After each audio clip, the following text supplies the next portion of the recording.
Karo, happy birthday, ganyan. Alam mo naman. As usual, tayo nandito, kaya masaya. For having us. Oo. Makatuwa. may bagong wish ka ba, Derek? Wala, actually, hindi na sa akin. Ano na, para sa mga napaka-plastic pero totoo. Para sa ibang marami tayong problema ngayon, di ba? Kaya ako nang magbabasa ng news. Really? Nakakasakit lang ng dibdib. Na-affect ka? Nakaka-depress, oo. Pero okay lang. Basta tayo, gawa lang ng gawa. Malakas, gano'n. Na gagawa natin ang tama kung naman dapat. Huwag na tayong dumagdag ba sa problema, sa kung ano man yan. Katatapos mo lang yung masterclass, kumusta naman? Sobrang nag-e-enjoy talaga ako pagdating sa ganyan. Kasi alam mo yun, parang yun na yung aking yung giving back sa mga... Kasi nakakatuwa kasi yung mga participant, mga professional, di ba? May mga festival director na nga, nandiyan si Harley, nandiyan si Dati Balboa, nandiyan yung mga director, nakagawa na rin sila mga pelikula, nag-Sinimalaya.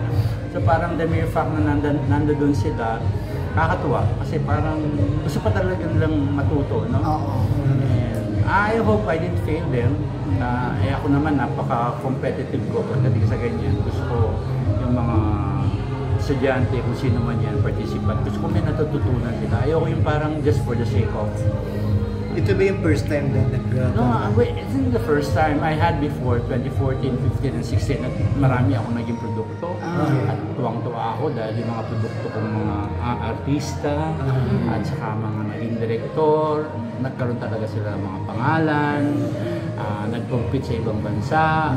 Alam mo yun, parang nakakatuwa. Kasi sa akin, sa mga nagbibigay na ganyan ng workshop, no, mentor, mag-mentor ka sa parang ano mo na yun fulfillment mo na yun so far pag yung, alam mo yun, alam mo may natutunan, yun. Tsaka you're leaving a legacy. Legacy yun siya. Well, hindi ko naman iniisip yun. Actually, sa akin ngayon, dahil alam mo yun, hindi na tayo bata, di ba? Pag nandoon ka na sa age na kailangan mo talagang mag-give back. This is the time. Oh, this is the time. I mean, yun lang. Basta feel good, tapos that's too good kung ano yung magagawa mo. Tsaka direct nakakatuwa, di ba? Ang dami pa rin interesado mag-aral, gumawa ng pelikula sa kabila na. Di ba? Nakakatuwa. Yung speaking of age na, parang affected ka rin, parang yung mga, of course, this year yung mga nawala, talagang malalapit siyempre, sa'yo, Diyos ko. Di ba? Pag may mga parang, totoo ba to? Kaibigan ko to kausap ko lang to Di ba? Parang tapos wala na. Minsan nga, pag nakasakay ako sa sasakyan, nasa bigla ako maiisip na minsan may mga pinag-shootingan namin, madadaanan ko. Kasama ko lang si dito, may wala na. Tapos maiisip mo, diba? Parang last month, namatay na siya. Parang, diba maiisip mo yung sarili mo. May mga memories. Saka sasabihin mo parang naging existential ka na sa lahat, no? Sa lahat ng bagay. Yung mga ibang nagsusulputan ito, hindi ko nakabats to. Kaya nga. Meron ako ni-research ngayon, mga bagets. Sabi ko, hindi ko na silang alam mag-isip. So nag-research talaga ako, ano bang pinag-uusapan nyo? Paano kayo nag-uusap? Ano ba ang pinagkakaabalahan nyo? Kasi ibang-iba na, nung kapanahunan natin. Diyos ko, walang cellphone, walang computer. Marami din. Walang drone nung araw. Oo. Ngayon, ang dali na mag-shoot na nga. Hindi, tsaka iba na sila In fairness, ang tatalino nila. Kaya nga sabi nila, diba? Kaya nga sabi nila direct medyo entitled na sila masyado. Parang... Well, actually, hindi natin dapat tinitingnan na gano'n. Kasi parang, yan ang binibigay kasi ng ng technology at ng pagkakataon. So parang sa atin makikita natin yung entitlement kasi hindi naman natin naranasan yon. Hindi naman tayo gano'n, di ba? For us, parang feeling entitled na yon. Pero hindi natin sila pwedeng sisihin. Dahil yan ang ngayon sa generation nila, yan ang kinamulatan nila. Anong sasabihin mo sa anak mo? Huwag kang mag-cellphone na. Diba? Hindi magmumukha naman siyang tanga. Diba? Wala siyang alam. Ngayon, congratulations ngayon. You're very glowing. Ay. Compared last year. Glowing! Glowing! Glowing Wala ako pinopromote na gluta eh. Kasi ang talaga glowing talaga ko yun, di ba? Yung term mo, glowing. So, ano reaction niyo po? Wala. Hindi, Wala. I think it's just a matter of feeling good inside. Siyempre, the last time na nakita niyo ako, katatapos ko lang magkasakit noon. Hindi ko naman inano yun, di ba? Pero nagkita-kita pa rin tayo kahit na ano, di ba? Kasi sa akin, yan, yung mga kaibigan, gusto ko lang makita, ganyan-ganyan. Nakikita niyo, paulit-ulit lang ng mga guests ko, wala namang bago. May madagdag, isa lang wala. Diba? Saka last year. Must have been loyal friends mo, direct. Last year, Siyempre, di ba, it's a small world. Tapos, industry naman, hindi lang naman yung pag may project and all, di ba? Hindi naman ganun. So, ayun. So, can you say na mas better ang year mo for now compared to last year? Hindi ko na kasi naiisip yun eh. Basta ako, I always think at the moment. So kung ano yung bigay sa akin ng Diyos, natutuwa ako kasi parang after what had happened, tapos sa mga kaibigan mo, sa mga kakilala mo. Parang mas thankful ka na lang eh, no? Direct. Iwas stress na lang. Salamat ka lang, araw-araw is a gift. It's a miracle. Yun ang ina-appreciate ko. Diba? First thing na pagising mo, alas ko, namulat pa ako, gising pa ako. Ano na ngayon, di ba? Siyempre kayo, hindi ko naman kasi kasing edad. Di ba kita kasing edad? Hindi ko naman kasing edad. Sila yung kinakausap ko ha. Sila yung kinakausap ko, hindi ikaw ha. Ayun si... Nagturoon. Direct senior ka na ba?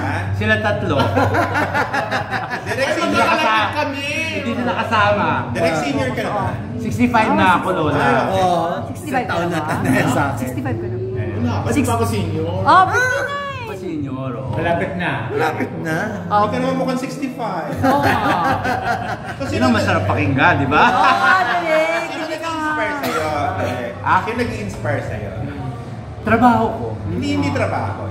Personal lang, tao. Tao? Ano naman na-inspire? Anak ko. Hindi anak. Boyfriend, wala. Ikaw talaga? Ikaw talaga sa pico. Pangalan. Okay? Spell ko. Baka wala ka na sa susunod na birthday. Jowa ever. Spell ko. Ano? Okay? Love. Itapat nyo pa. Asan nyo. Oh, ayan. Wala akong sagot. Hindi, nangitiga ka eh. Love life mo nga. Wala kang love life mo. Wa! Pag walang camera, ibang sagot. Patayin niyo yan, bubulog ko sa'yo. Off na nga. Parang mas ano ka ngayon, less stress ka na ngayon, direct. At saka less project. O ano. Siguro. Pag less project, less stress, di ba? Hindi naman. May mga nagagawa ako, may mga ano ko, pero parang nasa isang tabi muna sila. I mean, hindi naman kailangan makipag-ano nga, di ba? So, nandiyan lang sila. So, siguro... Direct na may nire-release ka lagi na projects, hindi ganun. Hindi naman Hindi ganun. na. Hindi naman ganun. Oo. Kasi katulad din, gumagawa kami for content as my production, hindi na kailangan ako. So, production talaga. So, yun. Siyempre, kailangan mo rin kumita, kailangan mo rin kahit pa paano, di ba? So, kung ano yung dumarating, so, ganun na lang. So, ang time mo ngayon talagang gusto mong tumulong talaga sa mga... Yeah, oo, tumulong at saka, ano, Pero wala kang for release ngayon, direct anything. yung ginawa ko sa Japan, wala pa siya eh. So, hindi pa Hindi naman. pa tapos. Hindi ba tapos? Tapos na siya, pero hindi pa naman siya for release kasi for streaming pa yon. Tapos siyempre, nakikipag-negotiate pa yung mga distributor kung paano, kung saan, ano. Yun yung co-prod yun ng Japan. Oo, co-prod ng Japan. So, Hindi mo naisip mag-try ng vertical drama series? Parang yun daw na boom ngayon eh. Gusto na yun. wala pa naman, wala pa naman. I mean, kung anong meron, kung kung okay naman, wala namang problema dyan. Ay, direct AI. Anong thoughts mo sa paggamit ng AI? Well, actually, ang AI, kapag ginamit mo naman siya ng tama, makakatulong siya, di ba? Siyempre, di ba, kami, mga kapanahunan namin, encyclopedia pa. Pero ngayon, siyempre, with AI, madali na, Madali. di ba? Pero, at the same time, dapat alam mo kung paano mo siya gamitin at kung saan. Hindi mo siya pwedeng i-resist kasi nandyan yung technology yan, di ba? Part yan.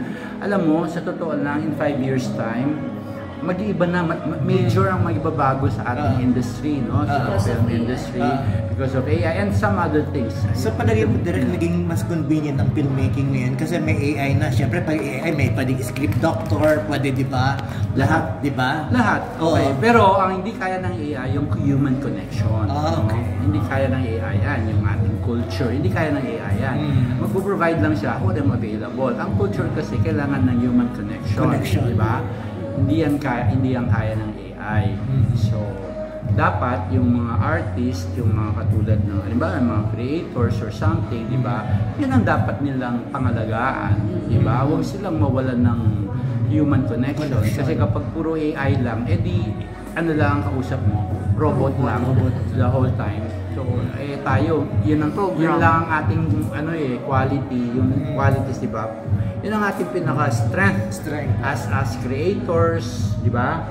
As storytellers, di ba? Hindi naman yung kasi hindi naman yung provide lang sa'yo ng AI. Pero ginagamit mo din ng production mo yung AI. Hindi So far, pa. hindi pa. Hindi pa kami. Wala pa kami sa ganun. Wala pa kami sa ganun. Unang-una, hindi naman kailangan ng AI ang mga production ko dahil hindi lang naman kami, hindi naman kami mainstream, di ba? Effects, ano.